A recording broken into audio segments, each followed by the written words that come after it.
Traditionally, in every culture of which we have any knowledge, grown-ups teach kids, and kids look to the grown-ups. Boys want to be men, and traditionally, men have taught boys how to be men. But I'm a family doctor and a psychologist, as you know, an MD and a PhD.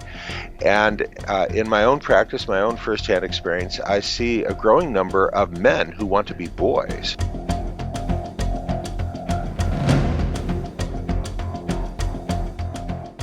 Why is everybody saying Gen Z is going to get drafted? Like, no, we're not. And you know why I know that? Because we're just going to say no. Like, how are they going to actually force us to get up and go to war?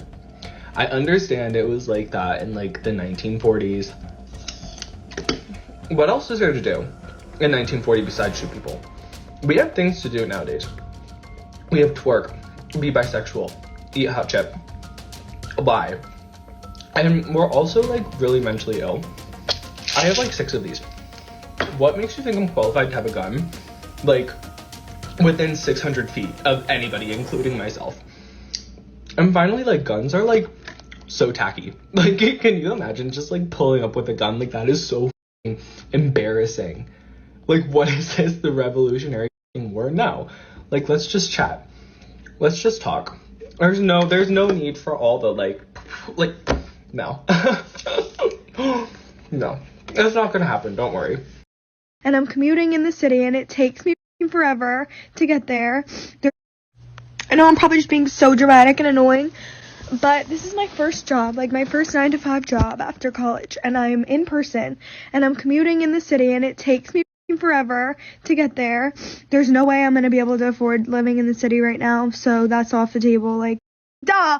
If I was able to walk to work, and it'd be fine, but I'm not. So it literally takes me, like, I leave here, like, I get on the train at 7:30, and I don't get home till, like, 6:15 earliest, and then, like, I don't have time to do anything. I want to shower, eat my dinner, and go to sleep. I don't have time or energy to cook my dinner either. Like, I don't have energy to work out. Like, that's out the window. Like, I'm so upset. Oh my god. Nothing to do with my job at all, but just like the 9-to-5 schedule in general is crazy. Being in the office 9-to-5, like if it was remote, you get off at 5 and you're home and everything's fine. But like I'm not home. It takes me long to get home, and like people that drive to the office, like you don't get off at 5. And I know it could be worse. I know I could be working longer, but like I literally get off, it's pitch black, like, I don't have energy. How do you have friends? Like, how do you have time to, like, meet, like, a guy? I don't know. Like, how do you have time for, like, dating? Like, I don't have time for anything, and I'm, like, so stressed out. And I'm also getting my period, so that's why I'm all emotional. But, like, am I so dramatic? It's fine. Welcome to another episode of Counterculture, the show that stands at the intersection of reason and faith in the battle against sentimentality. When I watch what Gen Zers like that young man and young woman choose to post online in the form of social commentary, I can't help but be reminded of the story of Ronald Reagan when he was governor of California and faced a protest of college students during a campus visit to a state school. At one point, the students blocked Reagan's car, wouldn't let him leave, and started chanting, "We are the future, we are the future." At that, Reagan took out a legal pad, wrote on it, held it up to his window with the following inscription: "If you're the future, I'm selling my bonds." Reagan was quite the quipmaster, of course, and maybe those two Gen Zers aren't representative, and maybe they are. Should Gen Xers like me and those senior to me be selling our bonds? Are kids less independent as kids and thus more dependent as adults? Or are we just getting older and regurgitating the crusty "these kids today" rap of our parents and grandparents? If it's the former, what's to be done? Has parenting collapsed? Are boys adrift? Are girls on edge? Our guest on this episode is Dr. Leonard Sax, a MIT and University of Pennsylvania educated and trained psychologist. And he is ideally suited to answer these questions considering he wrote the books, The Collapse of Parenting, Boys Adrift, and Girls on Edge. See what I did there? You can add the book Why Gender Matters to his oeuvre, as we'll be discussing that as well. Dr. Leonard Sax, thank you for joining us on Counterculture, and welcome. Thanks for inviting me. I wanted to start with research that's a bit dated right now, but I think it showed a pretty clear direction that's probably relevant, probably been accentuated since this longitudinal survey work was done by Jean Twenge and colleagues. Looked at 1976 to 2014. and what 12th graders did or didn't do when it came to having a driver's license, trying alcohol, going on dates, asking, ostensibly mostly boys asking girls on dates, and working for pay. In 1976, having a driver's license, trying alcohol, going on dates, working for pay, for 12th graders, high school seniors, was north of 85% in all of those experiences. By 2014, having a driver's license was under 75%, trying alcohol was under 65%, going on dates was under 60%, and working for pay was under 55%. And I'm assuming, in the intervening decade, like I said, those numbers have probably declined even more so. What does that tell us about what's happening with young people and the raising of children today?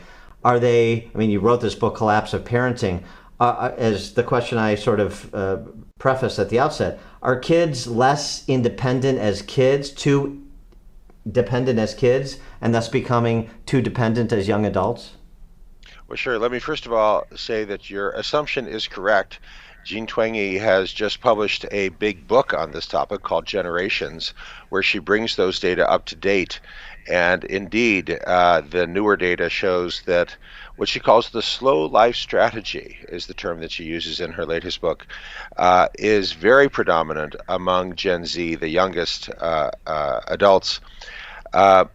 They are slower to adopt everything. They're slower to get driver's licenses, as you mentioned, slower to go out on dates, more likely to just stay home in their bedrooms looking at screens.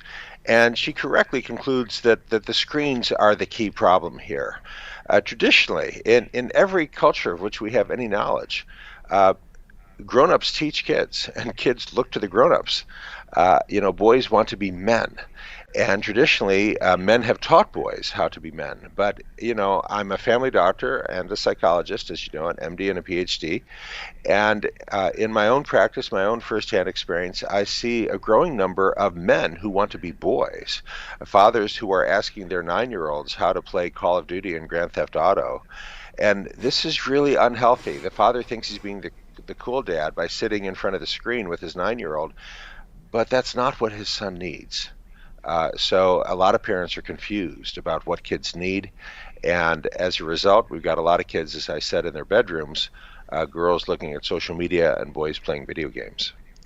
So it's not the Collapse of Parenting, one of the books that you wrote, it's not that parents are treating their kids as adults so much as it's parents are behaving like kids.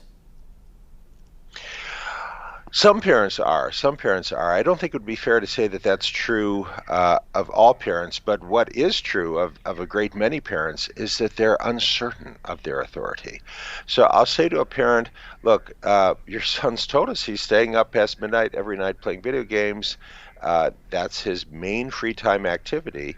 I said, look, you need to limit, govern, and guide how much time he's spending on the game. Get the video game console out of the bedroom so he's not playing at 2 a.m. And the parent interrupts and says, oh, I couldn't do that. My son would totally freak out. I couldn't do that. Or another family, I said, look, your daughter is waking up at 2 a.m. because she's getting a text message and she's texting her friends in the middle of the night. She's not getting a good night's sleep. And we know that kids who are sleep deprived are more likely to be anxious. I said, you got to take your phone every night at 9 o'clock, turn it off and put it in the charger. And from now on, the charger is going to be in the parents' bedroom. And mom's like, oh, my daughter would totally freak out if I took her phone away.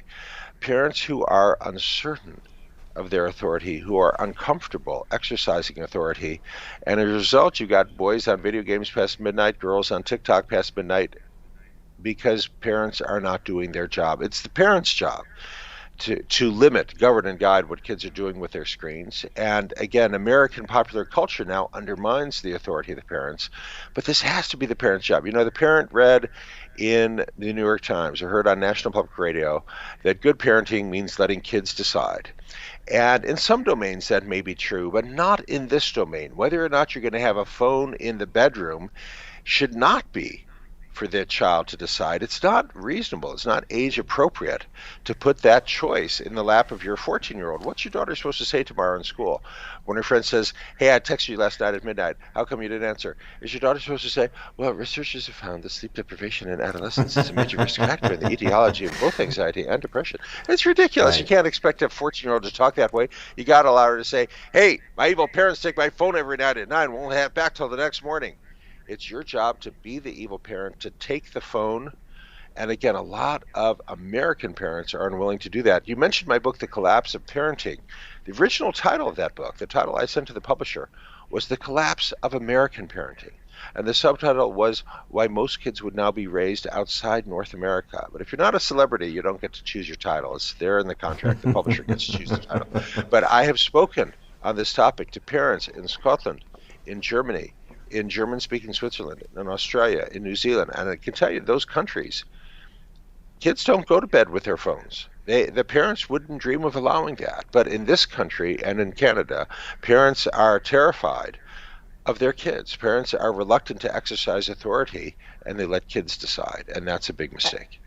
I mean, from your interactions with families and parents, do they see the counterintuitive outcome? They think they're giving their kid more autonomy, and the kid is becoming less autonomous as a result, more addicted to a screen and engaging in less social interaction.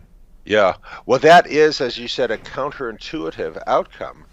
Again, parents think letting kids decide, making all the big choices from an early age will help them to become more mature, but it's not, because it's not age appropriate. And I show, both in The Collapse of Parenting, but even more so in my book, Boys Adrift, that the result of letting the kids make all the big calls is boys who are not leaving home, boys who demonstrate a failure to launch, borrowing that title from the 2006 movie, boys who are living at home in their parents' bedroom at 30 years of age. And we're seeing a growing number of these boys. Well, the other thing about screens, it's not just video games or social media. The dating piece of the research that we started with, less than 60% of 12th graders are dating, but that's largely because boys have withdrawn. And I know you've talked about this before. We've talked about it with you. Boys aren't going to dances. Now you're talking to somebody who never went to prom, but that was not so much my interest. That was the lack of female interest. So it's a little bit different. But the boys they're not interested in going to dances. They're not interested in that interaction. They're not asking girls out on dates because, frankly, if we're being real honest, they're watching porn. Mm-hmm. Yeah. And that's, of course, a major focus of my book, Boys Adrift, because, for most of human history, of which we have any record, young men have been motivated to achieve, in significant part, to impress the girl. To say, hey, look at me, look what I can do, look how great I am, and I'll be a good provider, and marry me, and we'll have kids, and I can support you. And that has been... certainly in Western civilization, that's been a foundation of motivation for young men. I share a story. A mom confronted her son one day and said, what's the story? She just lost it. She said, what's the story? You wake up late every morning, you work a few hours a week at the coffee shop. You're 28 years old. You don't have a life. You don't even have a girlfriend. And he said, well, I used to have a girlfriend. Then she found out I only work a few hours a week at Starbucks. She dumped me. And Mom was like, well, yeah, what woman wants to be with a man who's got no ambition beyond earning some pocket money for his video games? She insisted he come see me, and he did. And I asked him about his girlfriend, and he said she was fat. She wanted me to take her places, do stuff. He said $19.95 a month. I said, wait, what's, I don't follow. What's $19.95 a month? And he mentioned a porn site, Pornography. And he said, and the girls are way prettier. I said, wait, those are not girls. Those are pictures on a screen, pixels. Wouldn't you rather be intimate with an actual woman? And he said, ha, no. And I'm seeing more and more young men who, a pornography existed 50 years ago, or so I'm told by reliable sources. But 50 years ago, I'm 63. 50 years ago, I can tell you, boys did not boast about pornography. Pornography was for losers when I was a teenager. Boys didn't boast about porn. They boasted about their actual sexual exploits, real or imagined. But today, it is common to find young men who boast about pornography. A school hired me to come and talk to the boys about pornography. Just booked another one of these events to go and talk to boys about pornography. This is a Catholic school. Because the parents, the school leaders are seeing the boys in car line looking at porn, sharing porn with their friends. It's become part of what teenage boys do. 50 years ago, to get porn, you'd have to go to the porn shop, the porn store, and they wouldn't let 14-year-olds in. Today, any boy with a phone has access to unlimited porn, doesn't need a credit card, just needs to say he's 18, and he can see every kind of porn there is. And again, a lot of parents don't understand what's going on. They think, oh, porn, so that's a pretty young woman posing. No, it's not. The porn that the boys are looking at is much worse than anything they would ever have seen in Playboy or Penthouse. Really bad stuff. Well, I mean, usually Hollywood is life imitating or art imitating life. I mean, I go back to that Joaquin Phoenix movie that's probably 5 or 6 years old now, Her, where he's dating his the operating system on his phone. Yes. And and this is where we're going in terms of, well, no, sure, I have an intimate relationship. I have this I mean, especially in the era of AI that's upon us. I have a relationship. We talk all the time with this fiction, with this operating system, with this computerized woman. Yeah, ChatGPT. Yeah, and I have visited now, I just crossed the 500 school mark. I visited over 500 schools in the last 22 years. And when I visit schools, I very often meet with the kids. And talking with the kids recently, and I mean specifically in the last year, ChatGPT has really changed things. And I'm now finding a lot of kids, especially boys, who just regard humans as being inferior computers. And they talk about the singularity when humans are going to be clearly inferior to computers in every way, that computers are going to take over, and they're kind of resigned about this. They regard a human being as an inferior computer attached to a decaying and disintegrating body. And I say to these kids, I say, look, you and I have more in common with my dog than I have in common with the computer. I love the smell of the autumn breeze. I enjoy a meal when I'm hungry. I like to touch the dead leaves. A computer can do none of those things. You need to celebrate and cherish what it means to be human, which is not about computing. Computers are great at computing, but they're not alive. And no one has taught them this. Even at the Catholic school, no one has taught them what it means to be human, and how to cherish and celebrate the human experience that a computer does not, and will not replace. So I think we're not doing a very good job there, and I think ChatGPT is confusing.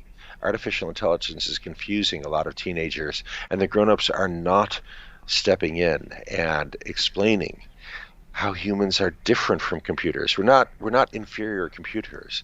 We're humans made in the image of God. Computers are not. What's odd too? It seemed to me like before COVID, we were close to a moment about screen time. There was a lot of being written about it, a lot being discussed about it.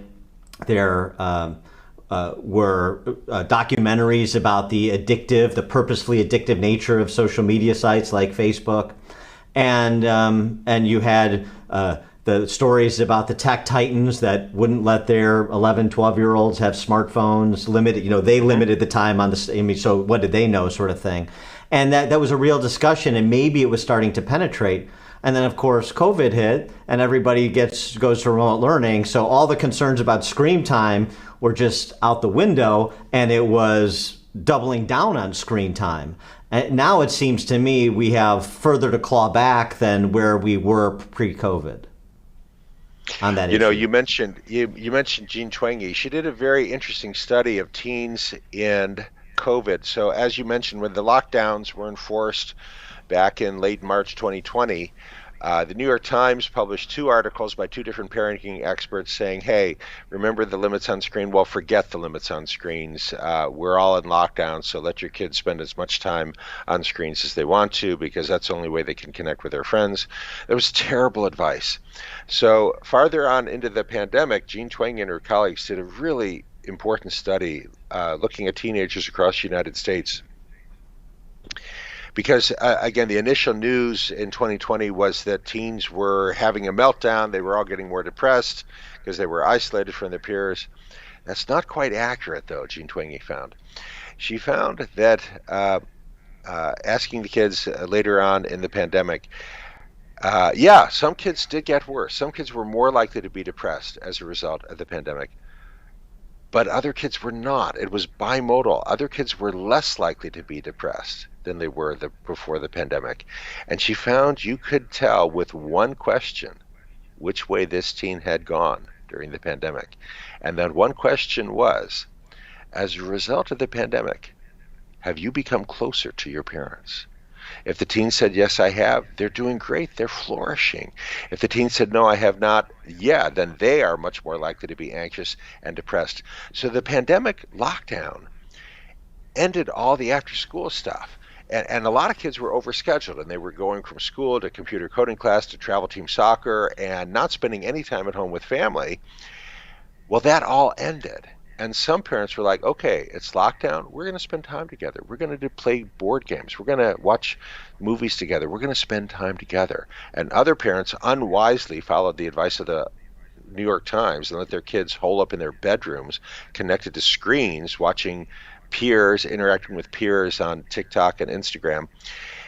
The kids who were distanced from their parents and hyper-connected to other peers on screens did much worse and were much more likely to be anxious and depressed as a result of the pandemic than they were before the pandemic. But the kids who said I became stronger, closer to my parents as a result of the pandemic, they were flourishing. They were doing well. Did that translate to educational impact as well, in terms of closer to parents, not closer to parents, that had that informed how well people did in terms of maintaining their education, their intellectual development? Jean Twenge did not look at that in her study. She was looking at anxiety and depression as a result of the lockdowns.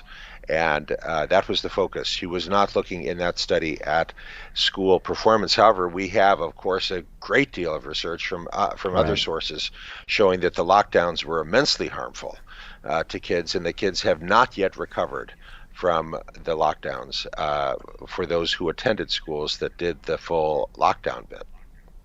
Right, and so now I want to go back to Boys Adrift, and we'll get to Girls on the Edge too. It was not a good situation in school for boys before COVID. Now this has been exacerbated in terms of their, as you describe in your book, being sort of withdrawn from school, being uninterested in school, and certainly performing, generally speaking, worse than their female counterparts. So now it seems like I was saying with screen time, it seems like now we have even farther to go to claw back than we did pre-COVID. It's exacerbated the problems. One of the things the phrases that you coined talking about the way that the schools are set up when it comes to educating boys, at least in a co-ed environment, is they follow the middle class script. Explain that to us. Okay. So as I mentioned, I have visited a great many schools, and I would say that the majority of American schools follow what I call the middle class script. And the middle class script goes like this: work hard at school and you get into a good college. Work hard at college and you get a good job. Get a good job, have a good life. And they think that's going to motivate kids. It doesn't. It certainly doesn't work for boys. One problem is that every line in that script is false. Work hard at school, you won't necessarily get into a good college. We all know of kids who dreamed of getting into a highly selective school, but they're rejected. Schools don't want white girls. I think that's a fair statement. We've got a lot of data on that. We all know kids who worked hard at college and didn't get a good job. I mean, the papers are full of Harvard graduates who are baristas at Starbucks. And most importantly, get a good job, have a good life. That's fundamentally untrue. A man's life does not consist in the abundance of his possessions. And look, as a doctor, I can tell you about colleagues I know I know one man who's a surgeon. He earns well above $800,000 a year, and he's miserable. He thought he'd be happy as a surgeon, very prestigious, earning a lot of money. But it turns out he's not. Turns out he doesn't really enjoy the work, but he's stuck with a huge mortgage, kids in private school, And he said, I'm working 80 hours a week at a job I hate. I'm a slave. I'm a slave. I'm working 80 I wouldn't hours want a to go week at a under. job. I wouldn't want to go under his knife. Yes, indeed. And I do not refer patients to him. But he feels he's got no way out. He can't do anything else. He never did the work that an adolescent, a young adult should do, which is to figure out, what do I really enjoy that I could see myself doing for the next 30 years? Maybe it's not going to earn me $800,000 a year. Maybe it'll only earn me $60,000 a year. That's fine. We've actually got a lot of research showing that people earning $80,000 a year, $800,000 a year are not any happier than people earning $60,000 a year. And he didn't do that work. He just followed the rut. The path that his parents had laid out for him, that he had accepted, that he would be a surgeon, and that would make him happy. And he never paused to think, is that what I really want? He accepted the middle class myth that if you get a good job, earn a lot of money, you'll be happy. That is a very dominant myth in American popular culture, that if you get a good job, meaning a prestigious, well-paid job, you'll be happy. And it's not true, and we know it's false, and yet the schools continue to preach it to kids. So when you think about how we should reorient schools to make them more boy-friendly without making them less girl-friendly, what does that look like, in addition to changing the middle-class script? Well, I do have a 2-day, 14-hour workshop for teachers where we go through that in great detail, but I give you the answer in a nutshell. It means two things. First of all, boy-friendly instructional strategies. There's more than one way to teach the content. There's more than one way to teach creative writing. In many schools, the assignment in creative writing is to write about how you would feel if you weren't invited to the party. That's a very girl-friendly question, and girls love that, and they can write very great essays about how they might feel if they weren't invited to the party. It's not a boy-friendly question for most boys, and most boys are like, that's totally stupid, I'm not going to do that. And they don't. There's more than one way to teach creative writing. And sometimes if you tweak it just a little bit, instead of how would you feel if you weren't invited to the party, write an essay about what you might do if you weren't invited to the party. It sounds the same. It's a very different assignment. It's still creative writing. You could write anything you want. And the boy now says, well, I'd bring stink bombs and fungus and slime, and I'd throw it through the window. And now he can write. You're trying to help every kid to find their voice as a writer. And I didn't come up with any of this stuff. This is what I've learned from my visits to all these hundreds of schools. There are some schools that are doing it really well. Most are not, some are. And we can learn from the schools that are doing it well. So that's one part of it, is gender-aware instructional strategies. And another part is how the school is set up. Is the school friendly to boys? So let me give you an example of what I mean by a boy-friendly school. So I attended public schools in Ohio, near Cleveland, Ohio, K through 12. So Cleveland, that's right off Lake Erie. We get a lot of snow in the wintertime, lake effect snow. And I remember attending my public elementary school, Lomond Elementary School in Shaker Heights, Ohio. During the winter, recess and lunchtime, we'd put on our coats, we'd go outside on the playground, and we'd throw snowballs at each other. And I remember the teachers would come out and join us, students against teachers. I remember Mr. Albers was a great shot, get you right between the eyes every time. But today, if two boys go out on the school playground and start throwing snowballs at each other, teacher's going to come out and say, what are you guys doing? You're not allowed to do that here. You're not allowed to throw snowballs at school. You got to wait till after school and go somewhere else. And the unintended message the school is sending the boys is, your kind is not welcome here. And now there's a lot more to what I mean by school unfriendly to boys, but that illustrates it in a nutshell. And I go into this at great length in my book, Boys Adrift, that schools have become unfriendly to boys. And as a result, many boys now regard academic achievement as unmasculine. And you can change this. Very easy to change this. It doesn't cost anything. Parents, teachers, school administrators will say, well, we have to have that policy in place because liability concerns. You know, if a kid gets a snowball in their eye, okay, I understand that. Understand liability. I'm a practicing physician. I understand liability concerns. But there's a better way to fix that. And I first learned this at St. Andrews, which is a school in Ontario. And they have a very simple rule.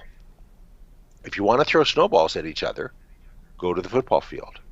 Football field's not on the way to anything else. You're not inconveniencing people who don't want snowballs thrown at them. If you want to go to the football field, if you want to throw snowballs, go to the football field. There's a basket of goggles at the entrance. You put on a pair of goggles, and then you are welcome to throw snowballs at one another as much as you want. And we have since deployed this at many American schools. It costs nothing. Now, some American schools have had parents sign a waiver, indemnity, holding the school harmless in place of injury. Okay, that's fine. You have to do whatever you have to do to protect yourself from liability. Set up a snowball throwing tournament. A PE instructor, okay, you had a big snowfall. You set up your targets, and you say a week from Tuesday after school, you're going to stay late if you want to. Totally optional.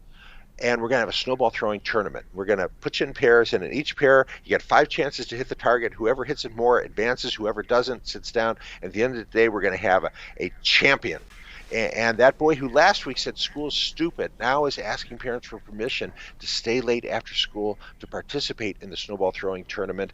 And who signs up? About 80% are boys, about 20% are girls. Some girls love to throw snowballs. Some boys don't. That's fine. You can make the school friendly to boys without making it unfriendly to school. So if you watching this, if you're a teacher or administrator, I hope you'll invite me to your school. I got lots of strategies I've learned, and you'll find many of these in my book, Boys Adrift, about how you engage and motivate boys in the classroom and school-wide. I'll tell you, it's amazing. You in Cleveland, me in Chicago. It's amazing any of us survived childhood without goggles for snowball fights and helmets for bicycle riding and so on and so forth. But what you're really saying is just, instead of just chastising, it's channeling that energy. It's allowing boys to be boys, but in a constructive way. And so this is not like sanctioning rambunctiousness, but you have to understand the sort of some of the innate qualities of boys. And you sort of talk about this too in your book, Why Gender Matters. And I think there's a real lack of understanding about some of the innate differences and also sort of a desire for political reasons to pretend that this doesn't exist. Some of the innate differences physiologically between boys and girls and sort of how they learn and, of course, how they develop. Yeah, and you use the term channeling, and I think that's exactly right. Boys, elementary, middle, high school boys have so much energy. If you can channel that in the classroom, you will be amazed. And this boy who last year refused to write is now your top writer. If you can channel and motivate that boy. But and I get so excited about sharing these strategies because I can tell you about so many schools where it's made such a difference. But unfortunately, the good news is we can fix this. We can fix this. There's nothing inevitable about this. A number of authors have written about this growing gender divide, with boys doing less and less and less well compared with their sisters. Richard Reeves has a book out recently that got a lot of attention. Kay Heimowitz wrote a book called Manning Up, how the rise of women has led to the decline of men. And in her book, she takes very much the same tack that Richard Reeves does, which is that this is an inevitable consequence. Why are boys? What we all agree on is that the gender gap is growing because boys are less motivated. We all agree on that. What we don't agree on is why are boys less motivated. And Richard Reeves and Kay Heimowitz say, well, it's because of the culture, the society, the economy. Kay Heimowitz says, look, 50 years ago, a man expected to be the sole wage earner. So he felt he had to work hard at school to impress the woman, kind of as I said earlier, to show her, hey, I can be a good provider, marry me. But Kay Heimowitz says, and Richard Reeves says very much the same thing, that, hey, boys now look at their sisters, and their sisters are doing well or better than they are in school, and as well or better than they are in the workplace. And Kay Heimowitz says, and I'm quoting now, I've got this passage committed to memory.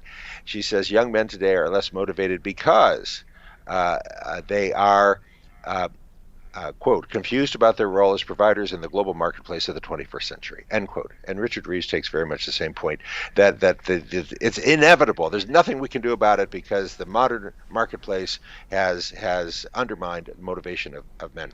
I know they're wrong. How do I know they're wrong? Well, unlike those two, I have visited hundreds of schools, and I was visiting an elementary school. And of course, we had worked out, principal and I had worked out in advance the agenda. I was going to start the day meeting with her in her office, then observe kids in the classroom, then assembly with the kids, and a workshop for teachers, evening with the parents. So it's the beginning of the day. First period, I'm in the principal's office, waiting to meet with the principal, and she's tied up. And as I'm waiting, kid comes in. He was sent down. He got in trouble. Another kid comes. Another kid comes. And after a few minutes, there's 9 kids in the principal's office, all got in trouble, discipline referrals. 9 boys, no girls. So I really kind of pride myself on my ability to strike up conversation with 8-year-olds. So I asked these kids, so what happened? Oh, we got in trouble. What'd you get in trouble for? Teacher said, draw a picture of anything you want. And I drew a picture of a gun. And so I got sent down here because it zero tolerance. School's policy on zero tolerance. Right. Jason and me were saying, bang, bang, you're dead. So we both got sent down here. The teacher saw me and Jimmy throwing snowballs at each other. So what do you guys think of school? Hate school. School's for girls. School sucks. School's totally stupid.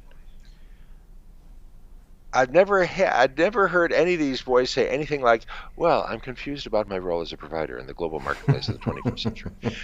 Wow. Boys have developed negative attitudes towards school by the time they are 8 years old, and it has nothing to do with the global marketplace of the 21st century. It has to do with the fact that many schools are unfriendly to boys. We can fix that, and when we fix it, you'll be amazed. The boys will shine. They will achieve as well or even better than their sisters. Well, but to Kay Heimlich's point, and actually Reeves too, but more so Kay, because I've read their books as well. At the collegiate level and significantly at the K through 12 level, to your point about unfriendliness, you have even the boys that are achieving, the boys that are going on to post-secondary education, the things are oriented, the focus is on girls. Wherever girls are in any way not representative proportionally to boys, like in computer science or math, the only 2 subjects at the post-secondary level where boys are earning more BAs than girls, those subjects, BSs.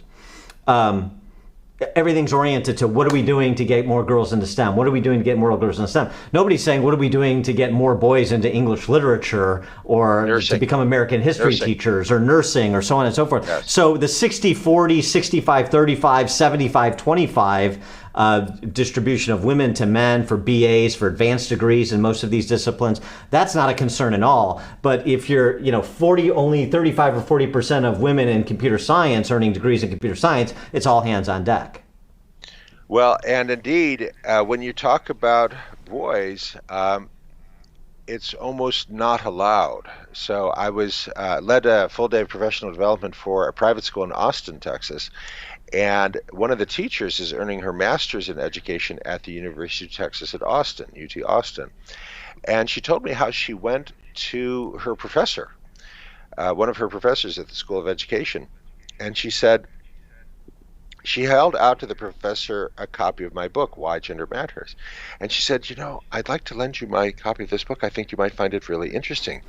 And she held the book out to her professor, and she told me the professor looked at the cover where it says, Why Gender Matters, what parents and teachers need to know about the emerging science of sex differences. And she told me the professor recoiled as if from an unclean thing. And she told me the professor said very vehemently, I have no interest in reading such sexist rubbish. She didn't touch the book. All she saw was the title, The Emerging Science of Sex Differences. The claim that there is an emerging science of sex differences, that male and female matter in ways that are relevant to the classroom, is now offensive, will now get you canceled at many leading universities. I would argue at most leading universities. By leading, I mean highly selective in admissions universities. So you're not really even allowed to talk about it. If you were to say, Right. what can we do to remedy the underrepresentation of boys and men among high achievers in education? That question is unspeakable and out of bounds at the Harvard Graduate School of Education, at Columbia Barnard Teachers College, at UT Austin, at University of Wisconsin-Madison, at Cal Berkeley. You're not allowed to talk about such things. Right. Well, right. So, I mean, to some extent, there is that demoralization that occurs because, what happens at the collegiate level. So let's talk about the 1/3 of kids that are going on to post-secondary education. And at the collegiate level, you have, in large measure, mate selection going on. And, women that are doing well in school and expect to do well professionally. There's always the Liz Taylor and Larry Fortensky exceptions, but by and large, women who have high status positions, make money, are not looking for guys that don't. The 28-year-old barista that you started our program talking about. Yes. So, I've done the Boys Adrift Talk in many settings. The Boys Adrift Talk is, what are the factors driving the decline in motivation among boys, and what can we do about them? And we always begin, of course, with the data showing this growing gender divide at university. Women now account for roughly 60% of undergraduates, men are 40%. But when you look at who's graduating with the highest honors, women now outnumber men 70-30. They're overrepresented among the highest achievers. That's a huge change from 50 years ago when men outnumbered women at university 58-42, 50 years ago. But among the highest achievers, men greatly outnumbered women. 50 years ago, women were more likely than men were to drop out of college, very often because they were getting married and starting a family. Today, young American men are more than twice as likely to drop out of a 4-year college compared to their sisters, and it's seldom because they're staying home to raise baby. More often because they're going back to their parents' home to play video games in the basement. But when I do that talk and I present those data, there's often a hand raised, and a woman will say, okay, fine, why should anybody care? You just said 50 years ago men greatly outnumbered women. Now the pendulum has swung the other way, and women outnumber men. So what? More than 90%, this woman will continue, more than 90% of Fortune 500 CEOs are men. That was true 50 years ago, and it is true today. That's a true statement. Most of the money, most of the power is still controlled by men.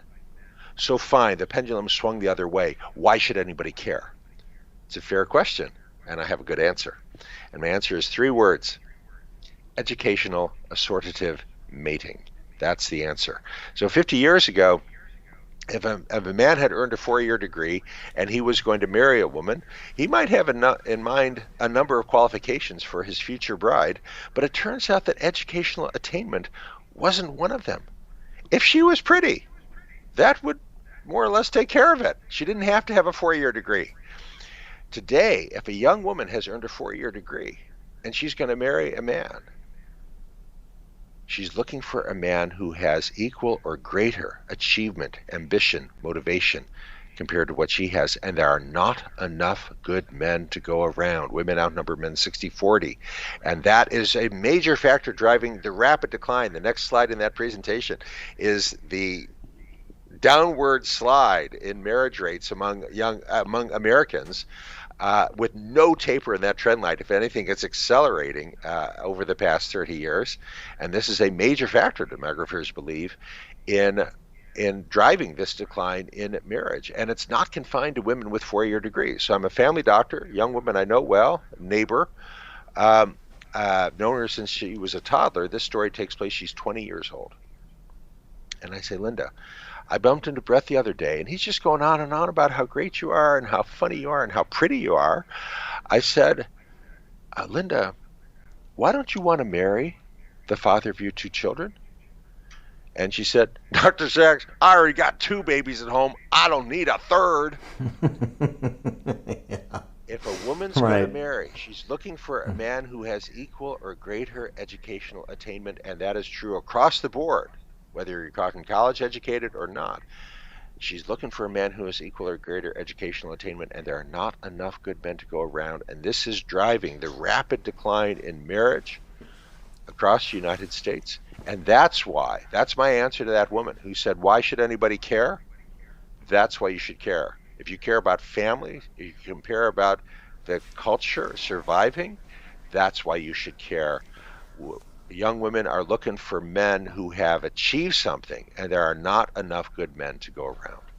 Well, then the next question is, well, why should I care if people get married? Women can have children without getting married, like the friend that you were just talking about. And so, what is the data? What does the data tell us about both boys and girls? How boys and girls in single parent, single mom households usually perform as compared to two parent families? I'm going to differ with you there. I suppose someone might say that, but I have done this presentation literally hundreds of times, and no one has ever gone that further step. The great majority of people, left and right, they accept that you got to have families. You know, I know that there are extreme voices on the left that want to destroy the family, but in my experience as a speaker at schools, and this is true whether it's Berkeley, California, or Waco, Texas, the great majority of people who come out to hear a talk, they accept that we got to have families, and they are concerned and about the decline in marriage. I know there are voices on the far left that say, no, we don't need marriage, but that's very rare in reality across the United States. The great majority of Americans, both left and right, recognize that you got to have a family. Now, they might disagree about the form of that family. In Berkeley, California, or Austin, Texas, they might say, hey, two mommies is great, which would not be the case in Minot, North Dakota, where I've spoken on this topic. But the great majority of Americans agree you got to have a family in some form if you're going to have a society. And in order to have a family, you got to have parents who want to raise their kids. And the majority of women are straight women who are looking to marry a man, and there are not enough good men to go around. And I have persuaded that hostile questioner that you should be concerned, because there are not enough good men to go around. The decline of men is not a problem just for men. It's a problem for the entire society. Well, even if that's fine, that's true, and probably in a silo, I'm sure that's the case, that most people recognize, that we understand what the best environment is for kids, and we understand what women want, and you were just describing that. But it doesn't really matter what people say they want, because that's not where America is, with 80% illegitimacy rate in the Black community and 60% in the Latino community and 45% in the white community. So, I mean, the incidence of single parent families is real, and it's a huge political issue because single women are the base of the Democrat Party. But setting aside the political thing for a second, I mean, you wrote in Boys Adrift, one of the problems is a lack of male role models in so many families. And so, I mean, so this single parent dynamic, what happens to boys? You know, not all boys. I mean, and again, all the usual caveats. A lot of single moms do wonderful jobs and all that. And I'm not trying to demonize anybody. I'm just trying to get to the data, what we know to be true about in different environments, and what do we know about the incidence of bad outcomes for boys who are raised in a single parent household. Okay. So here, my take on this, I think, is significantly different from what you'll get from Richard Reeves or Warren Farrell. And I'm a friend and colleague of Warren Farrell, and he's really big on the point you just made, that the boy raised without a father is a catastrophe. Well, I'm a boy raised without a father. My parents divorced when I was 3 months old, and I had no male in the household ever. My father was in California. We grew up in Ohio. And again, I'm not disputing the data. I know the data that boys raised without a father are at greater risk of bad outcomes. No dispute there. But I can tell you as a family doctor that even boys raised with a father at home are not necessarily doing great, because a father cannot do this by himself. And the point I keep making over and over again in my book, Boys Adrift, is that boys need a community. of men. Right. Dad cannot do it himself. They need a community of men, and they ideally need a culture that provides them with strong male role models. And I contrast the culture that I grew up in, where you had, I mean, even if I didn't grow up with a father, but I grew up in a culture with characters like, you think of some of the characters portrayed by Sidney Poitier or Gary Cooper or Paul Newman, heroic figures. That was the role model that I grew up with, these heroic figures. And that's a big change from today. 60 years ago, Sam Cooke had a #1 hit song in the United States. He sang, "Don't Know Much About History." He sang, "Now, I don't claim to be an A student, but I'm trying to be. Because maybe by being an A student, baby, I could win your love for me." He goes on to mention French, geometry, and trigonometry as subjects in which he's going to try harder to earn an A rather than a B, because he believes that by earning an A, he can raise his status in the eyes of the pretty girl. And that was a #1 hit song that was characteristic of American culture in my generation when I was growing up. That's not true today. You look at the most popular male artists today, we're talking Drake, we're talking Bruno Mars. It is impossible to imagine Drake or Bruno Mars singing about how they're going to try harder to earn an A in trigonometry. These are men whose songs are filled with profanity, the F word, the N word, A word, and the culture has changed, and it now undermines academic achievement for boys. So a major focus of my book, Boys Adrift, and my workshop on Boys Adrift is, well, what are we supposed to do? We're in this culture. We're not in the culture of Sam Cooke and Simon and Garfunkel. We're in the culture of Drake and Bruno Mars. What do we do? Well, we got a challenge, because unlike parents of a generation ago, we now have to create a culture in which it's cool for a boy to be a gentleman and a scholar. And Dad cannot do this alone. Ideally, you want to do this in partnership with the school, in partnership with the church. And again, in my workshops and in my books, I try to give examples and show how you can do this, how you can create a community of men for boys. Yeah, I mean, the basketball coach, the football coach that acts as a surrogate father. I mean, this is, of course, anybody who's played organized sports. Well, he can. He doesn't always, but he can. No, I understand. But I'm just saying, to your point about community of men. In fact, there was a great story a year or two ago out of Shreveport, Louisiana, where there was kids fighting in schools, and it had gotten too much, and it seemed to be too much for the school to handle. And then the dads in the neighborhood said, they got together, 6 or 8, 10. This is a largely African-American school, 6 or 8, 10 dads. So we're going to school, and there's not going to be any more fighting. And so they took rotations based on their job schedules and stuff, and they had that male role model presence where whatever you were doing in the hallways, those days are over because we're here, and now you're working in consult with the school. And you're providing a physical presence in terms of what the expectations are for young men, right? I mean, that's sort of what you're talking about. That's exactly what I'm talking about.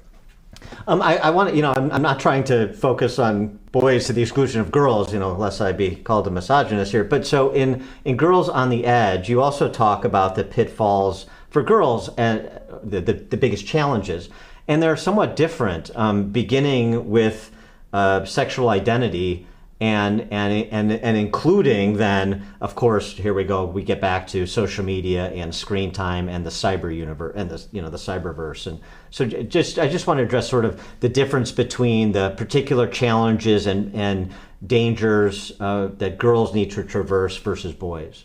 Yeah, absolutely. And many communities have hired me to lead one workshop on Boys Adrift and one workshop on Girls on the Edge. And I often begin that combination workshop by sharing, again, a story from my own practice. Parents had an older son, younger daughter, very concerned about their son. He's 16 years old. He's not doing well in school. He's failing Spanish. He's getting C's and D's in his other subjects, and he couldn't care less.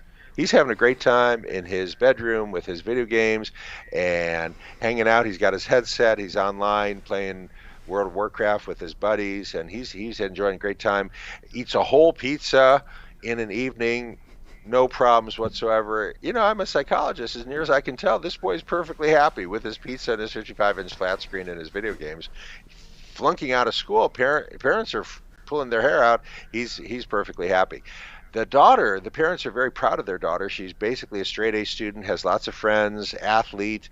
Uh, but I talked with the daughter, and it turns out this daughter is frantic. She's not sleeping at night.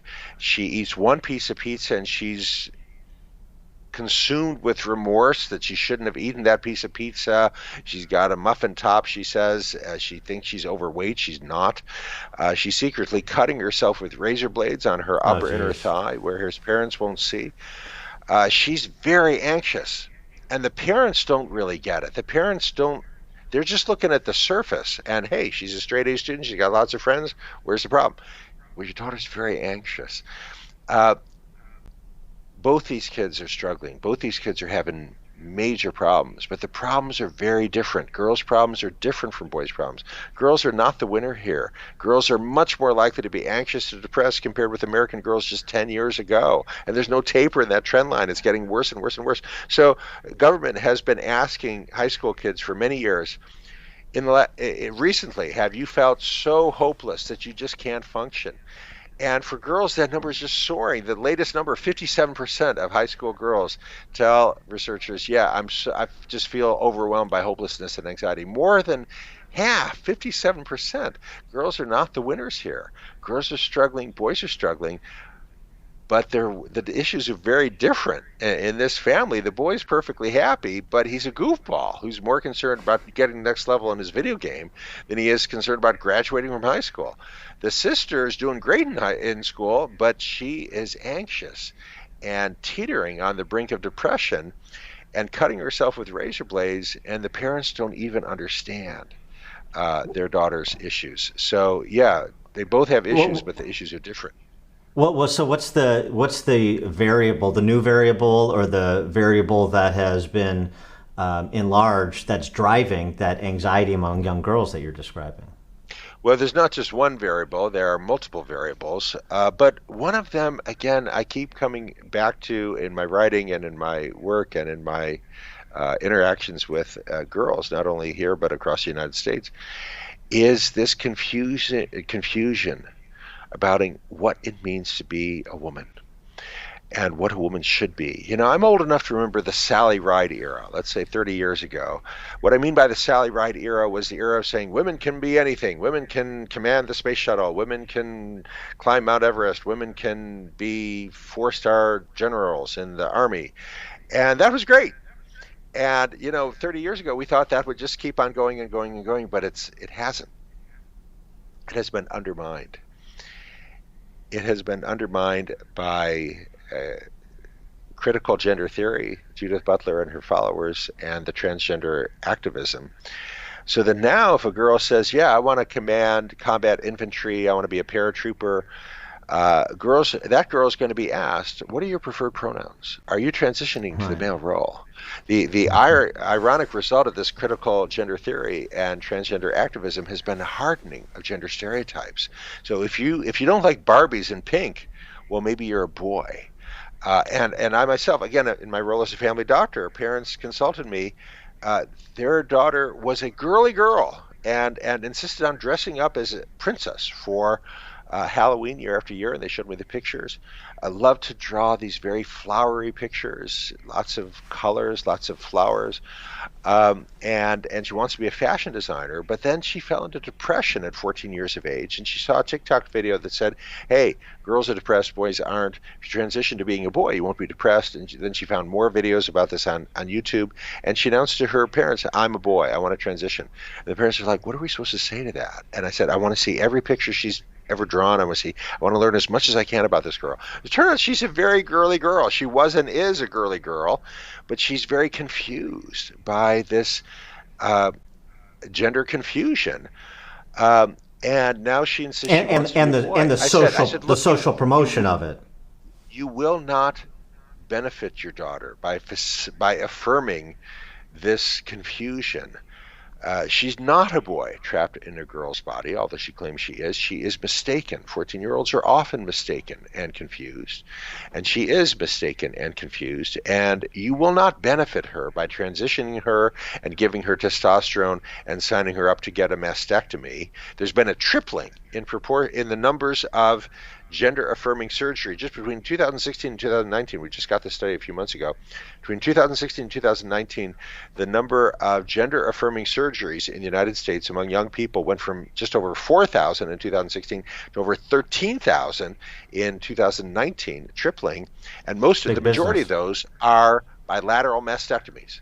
Girls and young women who are saying, oh, I'm a boy, I want you to cut my boobs off, and they're doing this. I just came from Del Mar, California. This is north of San Diego, and I'm telling you, this is happening right now. And it's not in this girl's benefit. And parents need to be parents and say, hey, no, you're not a boy. This is not happening. But I can tell you, if you do that in California or Massachusetts or New Jersey, and the girl tells the school what's going on, they will begin proceedings, child protective services. You can lose your child, and they will take your child, and your child becomes a ward of the state because you are not affirming. You are a bigot, you are a transphobe, and this is scary. Again, I'm doing more and more talks on that topic about what's going on and what is evidence-based best practice. And you'll find that answer in my book, Why Gender Matters. The original edition came out 2005. Doubleday had like 2 sentences on transgender, because 20 years ago when I was writing that book, it wasn't a thing. But the new edition, Why Gender Matters, has 12 chapters, the last 4 of which are gender nonconforming, lesbian, gay, bisexual, transgender, and intersex, because parents now need to understand what's going on. They need to be in front of this, and they need to be prepared. What kind of impact do you think, I'm just sticking on that topic for a second, what kind of impact do you think in terms of heightening anxiety does men in women's spaces and men competing against women at the high school and collegiate level, what kind of impact does that have? Well, I think it's very confusing. And even if your child is not at all a transgender or gender nonconforming themselves, it's very confusing and it's very harmful. So another mom told me how her 7-year-old son came home in tears. And mom could not understand what her son was saying. He was saying, I don't want to have a baby. I don't want to have a baby. And she was like, well, you're a boy. You're going to be a man. Men don't have babies. The teacher said men can have babies. So the teacher is trying to be inclusive and is saying, yeah, men can have babies. Well, the son is not at all, he's 7 years old. It's not age appropriate to discuss this with 7-year-olds because he has no understanding of what this teacher is saying. The teacher is trying to explain that a woman who decides she is a man can transition to the male role, but she can still bear a baby. That's not age appropriate to present that to a 7-year-old. It's not. They don't get it. This boy didn't get it. All he heard was that men can have babies, and he doesn't want to have a baby, and he's literally in tears, and he is confused. And that confusion is harmful. In the closing chapters of my book, Why Gender Matters, I present these new studies showing that, okay, who's likely to be anxious or depressed? Boys who aren't sure they're boys. Girls who aren't sure they're girls.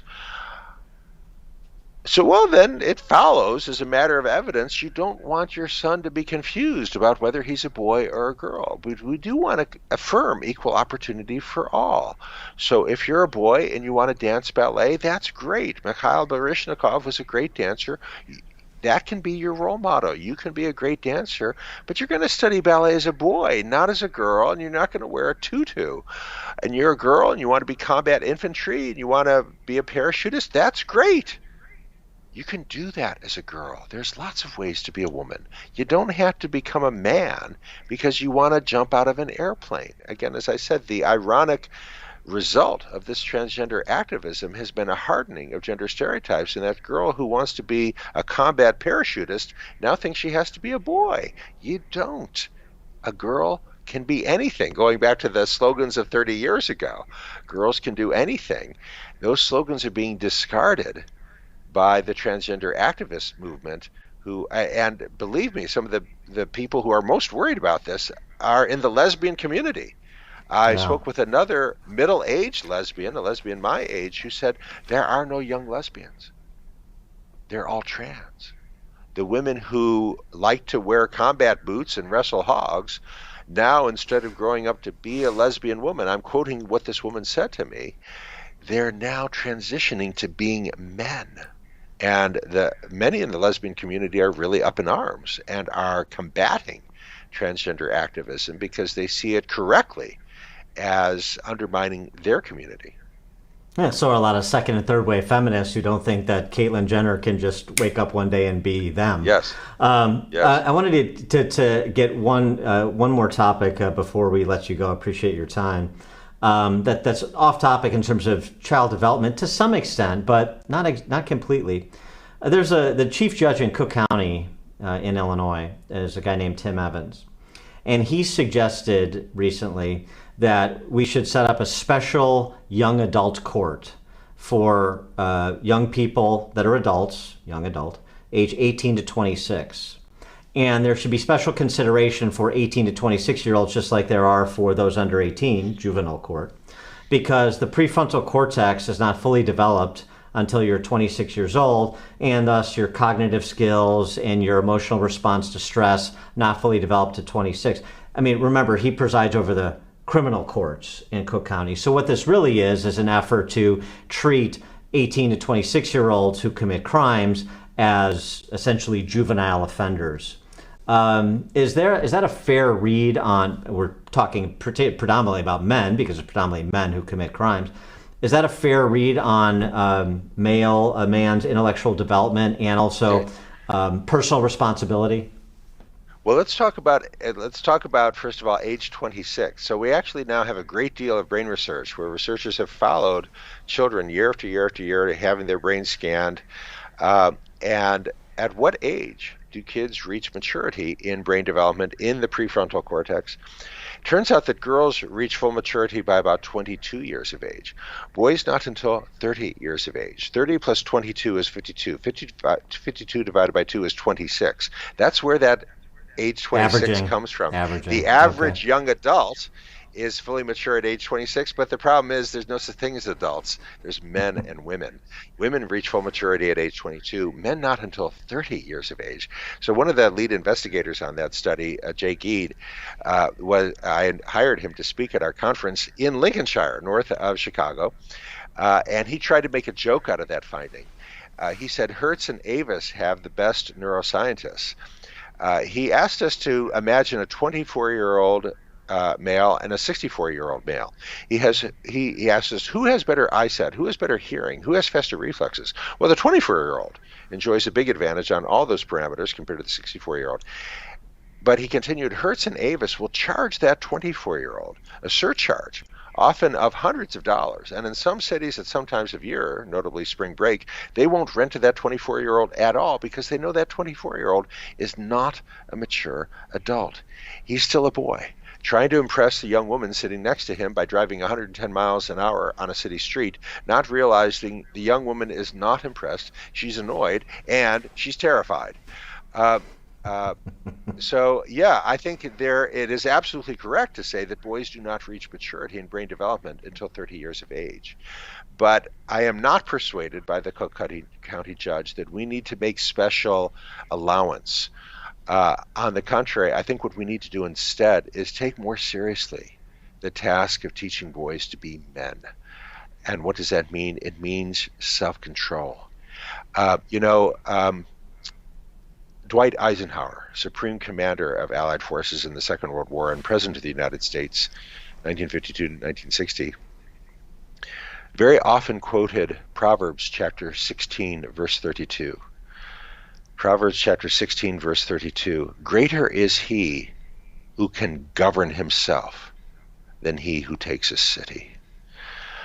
And Dwight Eisenhower was the first to admit he had a temper, and he had to work hard to govern himself. And he often recalled that passage from the book of Proverbs. Greater is he who can govern himself than he who takes a city. We need to inspire boys to be better men, to govern themselves, because they're immersed in a culture of, if it feels good, do it. Whatever floats your boat, you do you. And the problem is there are some boys who enjoy engaging in violent activity. And if they're immersed in a culture of, if it feels good, do it, whatever floats your boat, they're like, hey, I'm going to go ahead and do it because, hey, whatever floats your boat. We are failing as a culture in this task of teaching young men to govern themselves. And I think a better response than having more lenient courts for 26-year-old men is to take more seriously the job of teaching boys to be men.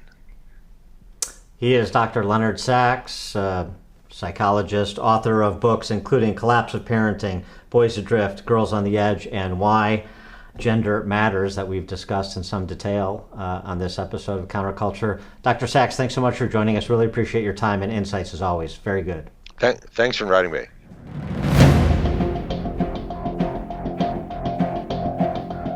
Please like this video and subscribe to this channel if you haven't already. And please leave a comment in the comment section. We'd love to hear your thoughts.